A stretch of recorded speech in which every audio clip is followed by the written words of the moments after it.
జై శ్రీరామ్. అందరికీ నమస్కారం. వెల్కమ్ టు న్యూస్ అఖండ. నేను మీ కస్తూరి శ్రీధర్.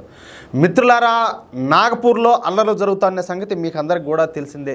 ఈ నాగపూర్ అల్లర్లకు సూత్రధారుడు ఎవడైతే ఉన్నాడో వాడు ఇప్పుడు పోలీసులు దొరికిపోయినాడు. సరే, దీనికి సంబంధించినటువంటి ఒక మంచి న్యూస్ అయితే తీసుకొచ్చిన. ఓకేనా? ఈ న్యూస్ చెప్పబోయే ముందు మీకు అందరికి కూడా ఒక విజ్ఞప్తి. మన న్యూస్ అఖండ ఛానల్ ఆధ్వర్యంలోనే మన కుటుంబ సభ్యులందరి కోసం అఖండ హెల్త్ ఛానల్ను స్టార్ట్ చేసాం. కాబట్టి ప్రతి ఒక్కరూ నన్ను మన న్యూస్ అఖండ ఛానల్ని ఆదరించినట్లే మన అఖండ హెల్త్ ఛానల్ కూడా సబ్స్క్రైబ్ చేసుకోవాలని, సపోర్ట్ చేయాలని చెప్పేసి మిమ్మల్ని అందరినీ కూడా కోరుకుంటున్నా. సరే, ఇక న్యూస్ విషయానికి వస్తే, నాగ్పూర్ అనేది మహారాష్ట్రలో ఉంటుంది. సరిగ్గా మహారాష్ట్ర రాష్ట్రానికి మధ్యలో ఉండటంతో ఈ నాగ్పూర్ నగరం ఒక గొప్ప వ్యాపార వాణిజ్య నగరంగా పేరు గడించింది. ఇక ఈ నాగ్పూర్లోనే మన రాష్ట్రీయ స్వయం సేవక్ సంఘ్ కార్యాలయం ఉండాలి, ప్రధాన కార్యాలయం. నాగ్పూర్లో మన రాష్ట్రీయ స్వయం సేవక్ సంఘ్ కార్యాలయం స్థాపించిన దగ్గర నుంచి నాగ్పూర్లో మత ఘర్షణలు అనేవి జరగల. మొదటిసారి మొన్న 3 రోజుల క్రితం జరిగినాయి. సరే, ఇక విషయానికి వస్తే, మన దేశ దురాక్రమణ దాడేటువంటి ఔరంగజేబు గాడి సమాధి మహారాష్ట్రలోని ఛత్రపతి సంభాజీనగర్ జిల్లాలో ఉండాలి. చావా సినిమా విడుదలైన దగ్గర నుంచి మహారాష్ట్రలోని ఈ ఔరంగజేబు సమాధిని తొలగించాలని చెప్పేసి పెద్ద ఎత్తున డిమాండ్లు వస్తున్నాయి. ఎందుకంటే మన ఛత్రపతి సంభాజీ మహారాజ్ గారిని ఈ దుర్మార్గుడు, ఈ ముందరష్టపు ముండా కొడుకు ఎంత చిత్రహింసలు పెట్టి ఎంత క్రూరంగా చంపినారో కొద్దిగా మాత్రమే ఆ సినిమాలో చూపించారు. అంతా చూపించుంటే మన గుండెలు అయితే పగిలిపోయిండు, తట్టుకొని ఉండవు. అప్పటికే ఎమోషనల్ అయిపోయింది మనసంతా కూడా. అంతాగానే చూపించినట్టే ఇంక వేరే లెక్కొనిండు. అలాంటిది ఆ సినిమా చూసినప్పటి నుంచి అందరికి కూడా ఈ ఔరంగజేబు అన్న వీళ్ళంటే కూడా అసహ్యం వస్తుంది. ఏందిరా, ఏం చేశారు వీళ్ళు, మన వాళ్ళని ఎందుకు ఇంత ఘోరంగా క్రూరంగా చంపినారని చెప్పేసి అప్పటి నుంచి వీడి సమాధిని ఎట్టి పరిస్థితుల్లో కూడా ఈ పుణ్యభూమిలో ఉండడానికి వీల్లేదు, ఉంచడానికి వీల్లేదని చెప్పేసి దాన్ని అయితే తొలగించేయాలంటున్నారనమాట. దీంతో మన హిందూ సంస్థ అయినటువంటి విశ్వ హిందూ పరిషత్తు, అదేవిధంగా బజరంగ్ దళ్ సంస్థలు కలిసి ఈ విషయం పైన ఒక నిర్ణయం తీసుకున్నాయి. అదేందయ్యా అంటే, ఈ ఔరంగజేబు సమాధిని మహారాష్ట్ర ప్రభుత్వమే కూల్చిపారేయాలని, ఇందుకోసం మహారాష్ట్ర ప్రభుత్వానికి 2 నెలలు సమయం ఇస్తున్నట్టు ప్రకటించారన్నమాట.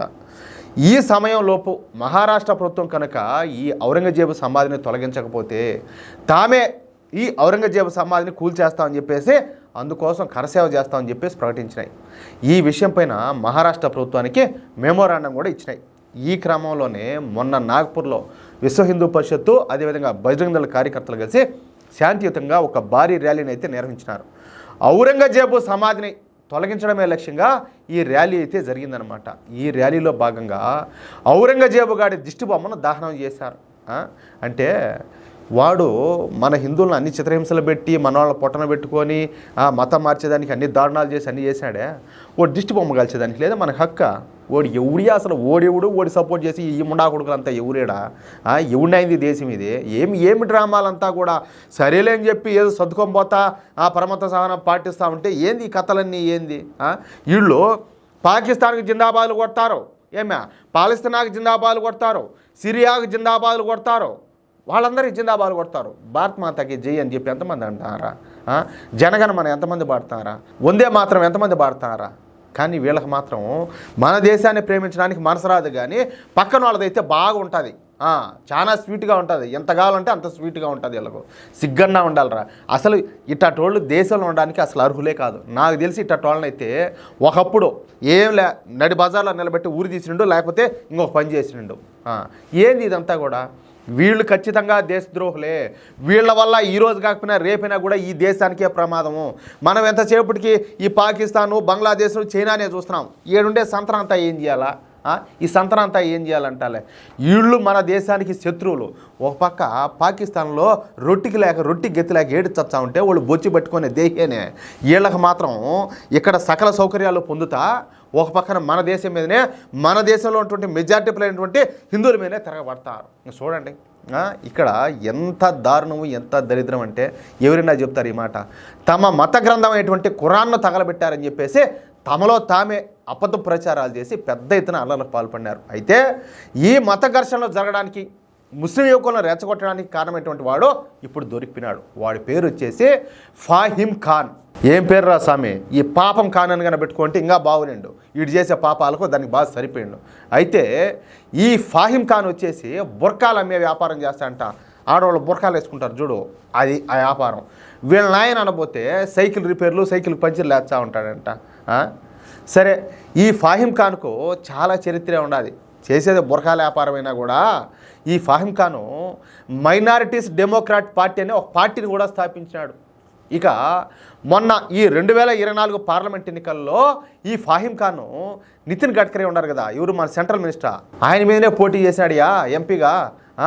అయితే ఈ పార్లమెంట్ ఎలక్షన్స్లో ఈయన గారికి వచ్చిన ఓట్లు ఏందో తెలుసా? కేవలం 1000 ఓట్లు మాత్రమే. అయినా కూడా ఇట్లా టోన్ని చూసి 1000 ఓట్లు వచ్చాయంటే అది కూడా పెద్ద విషయమే. ఏమైనా కూడా ఏం మామూలు విషయం కాదు కదా 1000 ఓట్లు అంటే ఇట్లాంటి మైండ్ సెట్ ఎంతమంది అయితే ఉంటారో వాళ్ళందరూ ఈయన గారికి ఓట్లు వేసి ఉంటారు. ఇంతమందిని ఈ జాంబీగాళ్ళందరినీ తయారు చేసినాడు ఈయన గారు. సరే, ఇకపోతే మొన్న మన హిందూ సంఘాలు ఔరంగజేబుకు వ్యతిరేకంగా నాగపూర్లో ర్యాలీ చేశాయని చెప్పుకున్నాం కదా. ఈ ర్యాలీలో ఔరంగజేబు గాడి దిష్టి బొమ్మను దహనం చేశారు మనోళ్ళు. ఇక అదే ఎదురుగా భావించినటువంటి ఈ ఫాహిం ఖాన్ గాడు ఆ దహన కార్యక్రమాన్ని వీడియో తీసి దాన్ని ఎడిట్ చేసి ముస్లిం గ్రూపులోకి పెట్టాడు. ఏమని?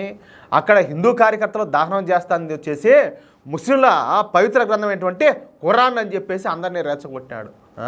ఈ దేంతో కొట్టాలి ఏంటి చూడండి. ఇంకా అంతేకాకుండా ముస్లిం యువకులు అందరూ ఈ రాళ్ళు కర్రలు అన్నీ తీసుకొని రోడ్ల మీదకి రావాలని చెప్పేసి పిలుపునిచ్చాడు. ఇక ఈ ఫాహిం ఖాన్ గాడు పక్కా ప్లాన్ ఆఫ్ యాక్షన్ అయితే సిద్ధం చేసుకున్నాడు. హిందువులపైన దాడులను ఏ విధంగా చేయాలా, ఎప్పుడు చేయాలా, ఎవరిపై దాడి చేయాలన్నా ప్లాన్ అయితే సిద్ధం చేసుకున్నాడు. ఇక మన హిందూ సంస్థలు చేస్తున్నటువంటి ఈ ర్యాలీ ఈ మహల్ సెంటర్కు రాగానే దాడులకైతే వీళ్ళందరినీ కూడా పురుగొల్పినాడు అనమాట. ఈ మహల్ సెంటర్ అనేది మన రాష్ట్రీయ స్వయం సేవక సంఘ్ ప్రధాన కార్యాలయానికి 2 కిలోమీటర్ల దూరంలో ఉంటుంది.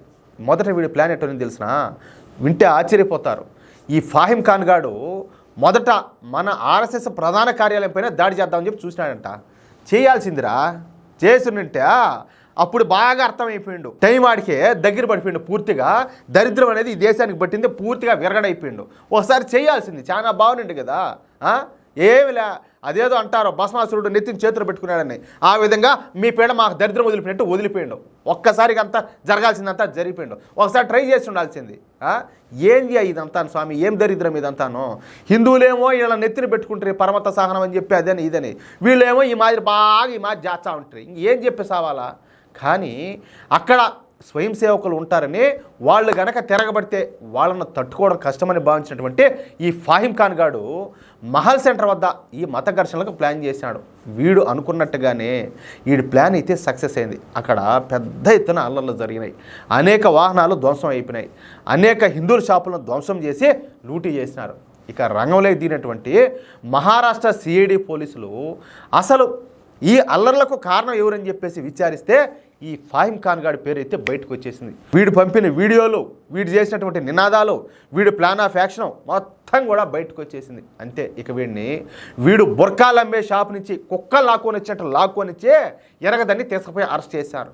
వీడిని మాత్రమే కాకుండా వీడితో పాటు మరో 64 మందిని కూడా అరెస్ట్ చేయడం ఇక్కడ గమనార్హం. మొత్తం మీద అసలు చేసినటువంటి క్రిమినల్ అయితే దొరికినాడు. ఎంత దారుణమో చూడండి. ఎవరైనా దీన్ని సపోర్ట్ చేస్తారా ఈ విషయాన్ని? సరే, వాళ్ళు ఏ కులమైనా కావచ్చు, ఏ మతమైనా కావచ్చు, ఎంత దారుణం అంటారు ఇది? ప్రశాంతంగా బతికే వాళ్ళని కూడా బతకనీయకుండా చెడగొట్టడం కదా. కాదు, ఏదైనా మాట్లాడితే మీరు మత ఛాందస్వాదులు, మతాల మధ్య విద్వేషాలు రెచ్చగొట్టేదానికి ఇట్లా మాటలని మాట్లాడతారంటారు. అంటే మీరు గిచ్చితే గిచ్చించుకోవాలా, కొడితే కొట్టించుకోవాలా, చంపితే చంపించుకోవాలా, మీరు రేపులు చేస్తే చేపించుకోవాలా, ఏం చేసా కానీ మూసుకొని ఉండాలి, ఏం మాట్లాడకూడదు. అట్టయితే మీకు బాగా సమ్మగా ఉంటుంది. ఏది మేము మాట్లాడుకుంటా ఉంటే, ఎందుకంటే మీ ఇష్ట ప్రకారం మీరు చెలరైపోవచ్చు కదా. మేము నోరు తెరిచి మాట్లాడినామంటే మత ఛాందస్వాదులం అయిపోతాం, పెద్ద తప్పు అయిపోతుంది. అది మీరు చేసేటివన్నీ తప్పులు కాదు. ఒరే, మీ అట్టోళ్ళందరూ ఏ పాకిస్తాన్లోనో ఏ సిరియాలోనో ఏమన్నా ఉండాల్సిన వాళ్ళరా. దరిద్రం కొద్దీ ఈ భూమాత భరించాలి అంతే, ఇంతకు మించి వేరే మాట అయితే లేదు. మిత్రులారా, ఈ న్యూస్ కనుక మీకు నచ్చినట్లయితే ఖచ్చితంగా ఈ న్యూస్ నలుగురికి షేర్ చేయండి.